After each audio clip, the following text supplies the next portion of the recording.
Olá a todos, sejam bem-vindos a este que é o Makani Talks e trazemos para hoje o Manuel Sambo, que é pesquisador em assuntos de paz e segurança, e para hoje nós queremos ter uma conversa interessante em torno do legado de Filipe Nyusi na questão de paz e reconciliação nacional. Muito obrigado, Judith, pelo convite, sinto-me honrado em estar aqui. Meu nome é Manuel Francisco Sambo, sou moçambicano, nasci em Maputo, no bairro do Bagamoyo. E tenho interesse em matéria de paz e segurança, tal como referiu. É um interesse acadêmico que prossigo há alguns anos e tenho feito os meus trabalhos de pesquisa nessa área. É sempre uma honra poder conversar sobre esses assuntos. O prazer é todo nosso e queremos já agradecer por ter aceito o nosso convite. Um dos seus pilares ou das suas prioridades era a questão da paz e reconciliação nacional.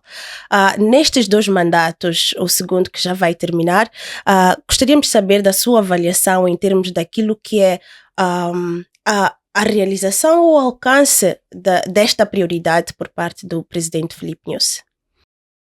Talvez aqui seja importante lembrar que provavelmente a paz e a reconciliação nacional tenha sido prioridade de todos os presidentes. Samora Machel tinha que restabelecer a paz de alguma forma, ainda que usando mecanismos diferentes. O Chissano, quando assumiu o poder também, Moçambique estava num contexto em que a paz era um imperativo nacional.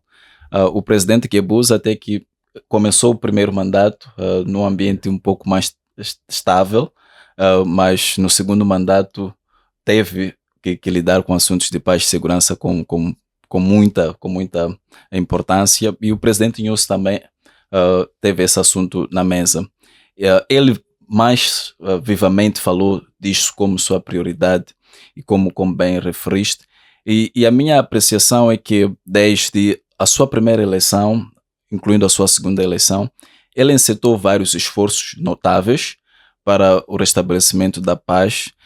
Talvez seja destacável o fato dele ter mudado de abordagem e ter priorizado uma negociação mais aberta e pessoal com a liderança da Renamo. Ele tem razões de se orgulhar por ter ido ao encontro de Afonso Dhlakama. Foi uma medida simbólica, importante, e também pelo fato de ter acolhido negociações com o Suf Momad.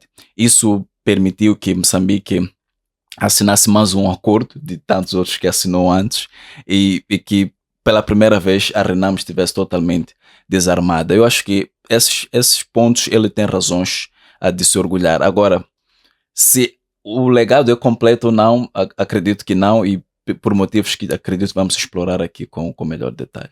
Perfeito. Gostaria de trazer aqui de volta um ponto que mencionou, que é a questão da mudança de estratégia para uma negociação mais pessoal e aberta.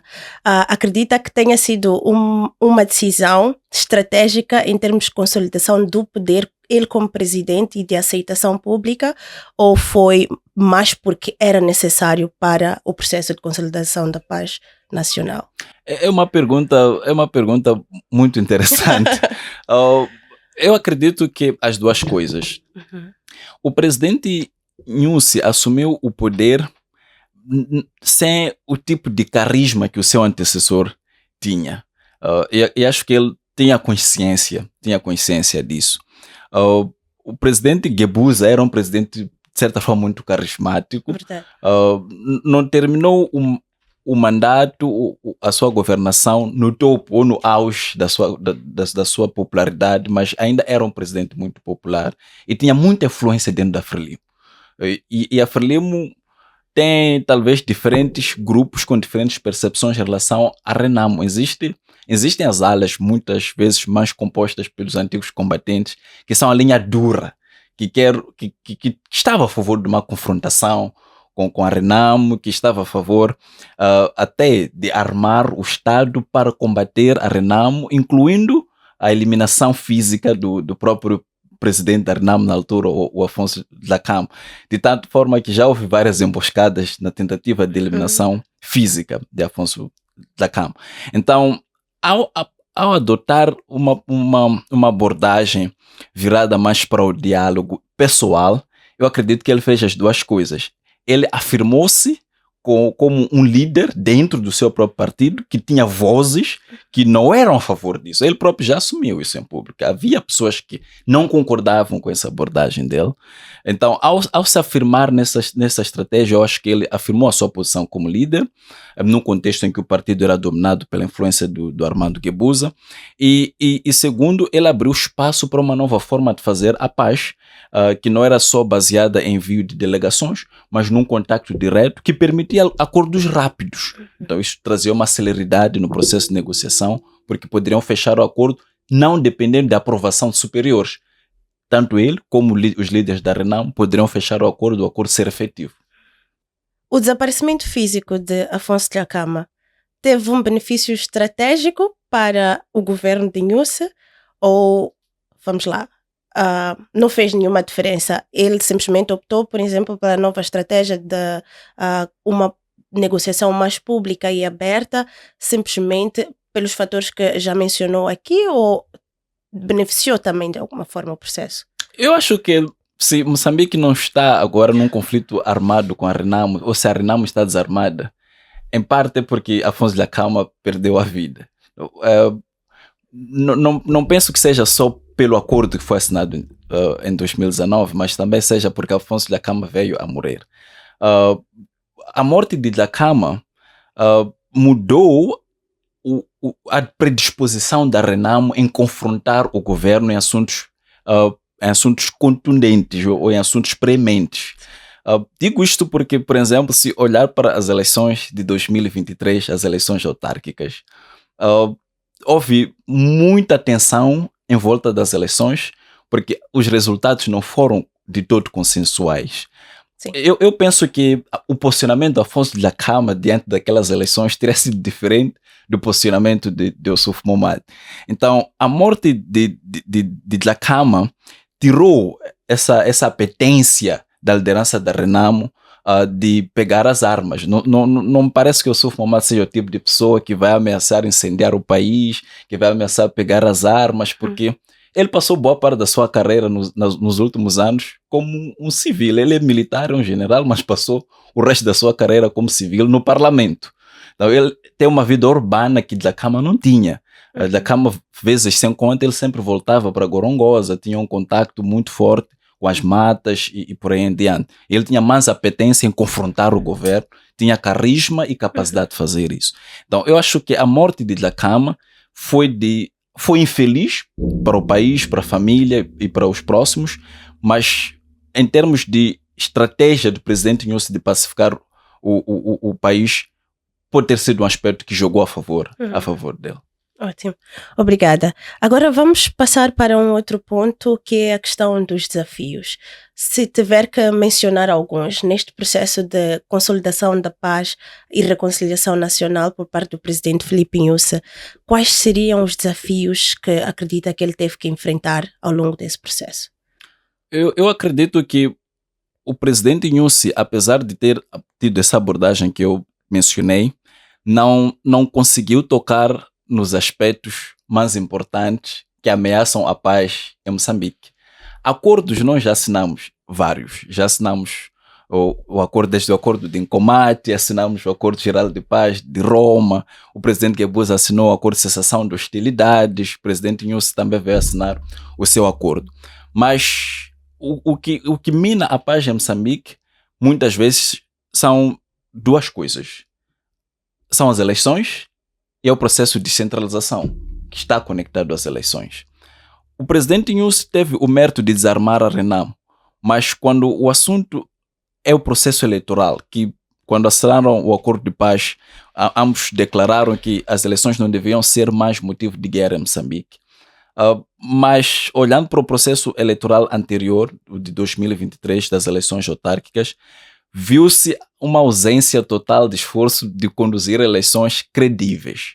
Não vou dizer se foram fraudulentas ou não, mas não foram largamente aceites como credíveis. Isto é desafiador para a pacificação do país. O segundo aspecto da descentralização, o acordo de Maputo, foram duas coisas. Desarmamos a Renamo, o governo aceita descentralizar. São essas coisas fundamentais. A Renamo está desarmada, mas a descentralização em Moçambique foi, de certa forma, não no espírito do acordo. A colocação de secretários de Estado que têm um poder muito grande, apesar da eleição dos governadores provinciais, o adiamento unilateral das eleições distritais, que faziam parte do arranjo político, minam esse aspecto da descentralização que se tinha entre o governo e a Renamo. Poder acrescentar mais dois aspectos.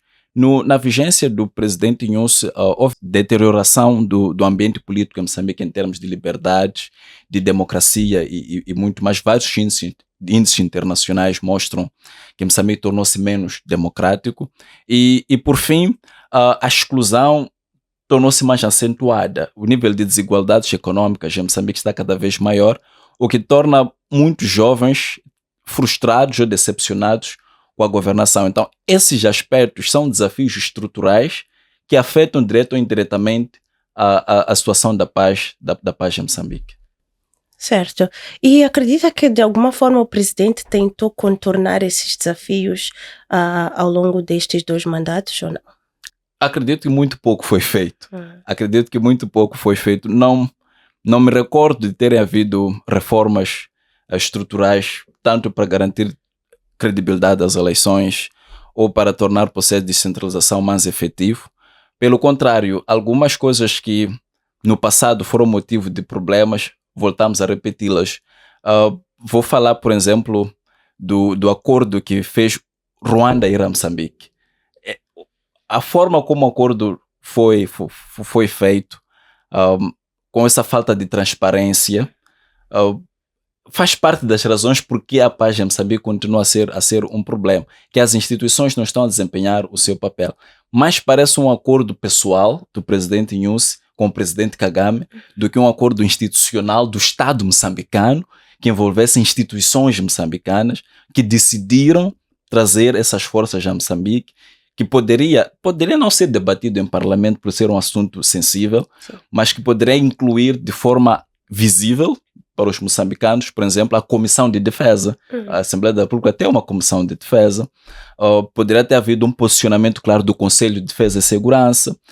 Esses atores todos podem ter sido envolvidos, mas não foi de uma forma pública que desse maior credibilidade a esse processo. Então, isso faz parte do tipo de cultura política que nós temos, que eu acredito que está por detrás das constantes convulsões que nós temos. Então, respondendo à pergunta, eu acho que ele fez muito pouco. Pelo contrário, pode ter deteriorado algumas coisas que prejudicam a paz. Obrigada. E vamos lá, se pudéssemos mencionar aqui alguns pontos que o presidente Filipe Inhosse, de forma individual ou como um governo, poderia ter feito diferente. Eu penso que seja difícil no quesito paz, mas eu olho para assuntos prioritários, a reforma do sistema eleitoral moçambicano. A nossa Comissão Nacional de Eleições, da forma como ela é partidária e dominada pela Frelimo e pela Renamo, é parte do problema. Então, se ele tivesse que fazer algo diferente, teria sido mexer na composição da Comissão Nacional de Eleições. Precisamos de uma comissão que não basta ser independente, mas tem que demonstrar independência. Porque muitas vezes na política é jogo de percepções. Às vezes pode não ser uma fraude, mas se alguém percebe que é uma fraude, há guerras que começam com percepções, não com razões objetivas. Exatamente. Então, percepções contam. Então, deveria ter havido um esforço nisso. Segundo, deveria ter havido um esforço no sentido de incluir no assunto de paz atores além da Renamo. Tradicionalmente, a paz em Moçambique é um assunto do governo e da Renamo. Mas isso era depois da independência, quando a Renamo era talvez a maior força política de oposição ao governo. Hoje, a vida política de Moçambique diz respeito a vários outros atores que não são incluídas quando se negocia uma paz. Nós precisamos negociar uma paz, que seja uma paz confortável, não para a Renamo, Porque a Renamo não pode assumir que o que é bom para ela é bom para os moçambicanos, nem a Frelimo pode assumir que o que é bom para ela é bom para os moçambicanos. Moçambique agora, Moçambique de hoje, é diferente do Moçambique da década 80, da década 90. Então, esse aspecto eu acredito que deveria ter sido feito de forma diferente. E, desculpa, sem querer lhe cortar, se tivesse que mencionar alguns atores, visto que menciona aqui que a questão da paz não deveria somente envolver a Renamo e a Frelimo, mas talvez outros atores. Por exemplo, agora nós temos a terceira maior força política em Moçambique que tem assento parlamentar, o MDM. Representa uma franja significativa dos moçambicanos, por isso que está na Assembleia da República. Nós temos o setor privado cada vez mais consolidado em Moçambique. Tem suas fragilidades, mas é um ator importante. Nós temos a academia. Moçambique teve uma expansão muito grande no setor de ensino. Os académicos são muito influentes, são eles que muitas vezes aparecem na televisão a moldar a opinião pública. E temos a sociedade civil. A sociedade civil moçambicana também vem se expandindo de forma significativa. Temos várias organizações que representam diferentes segmentos sociais. Então, uma paz verdadeira, uma paz inclusiva, poderia contar com as percepções, os interesses e as visões desses outros setores sociais que são relevantes. Será esse um dos motivos pelos quais temos, vamos lá, decrescido na questão da liberdade de expressão em Moçambique? O partido no poder, o partido Frelimo, não tem uma origem, pode ter sido criado pela fusão dos três movimentos de libertação, mas não tem uma origem democrática. Nasceu como um movimento militar e tem uma cultura militar. É compreensível, historicamente avaliado. Então, faz parte da cultura política interna do partido no poder ter essa estrutura militar em que não se desafia, por exemplo, as opiniões dos superiores, a famosa disciplina partidária também que constrange o espaço de participação até dos próprios membros do partido Frelimo. Então, talvez não seja necessariamente o problema do presidente Nyusi, mas um problema da Frelimo, que tem maior responsabilidade do que o próprio presidente Nyusi, que constitucionalmente ele é um órgão soberano, tem um poder que a Constituição lhe dá, mas nós sabemos que na prática a Frelimo é que suporta o governo do presidente Nyusi, a Frelimo é que molda as políticas e tem uma responsabilidade, como o maior partido de Moçambique, de salvaguardar os maiores interesses da nação. Então, olhando que há um problema de deterioração das liberdades, o partido Frelimo tinha essa responsabilidade de certa forma, de redirecionar o curso político de Moçambique. Então, não colocaria toda a culpa no presidente Nyusi nesse aspecto, mas no partido Frelimo que não conseguiu travar uma tendência negativa. Muito obrigada. Este é um tema super interessante a debater e gostaria de lhe perguntar se, vamos lá, neste processo de transição de um governo para o outro e considerando que a questão da paz e reconciliação nacional é contínua até que a gente consiga realmente afirmar a 100% que conseguimos sim estabelecer a paz em Moçambique e que não hajam tensões nem, vamos lá, possibilidades de algum dia surgir um movimento que possa desestabilizar o governo, mas também o próprio processo de paz. Vamos lá, neste processo de transição, quais são os desafios que o novo governo vai ter que enfrentar neste processo de paz e reconciliação nacional?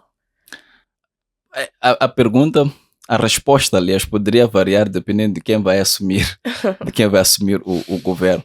O status quo ou a mudança poderia ter impactos muito grandes sobre a estratégia possível que se deve adotar.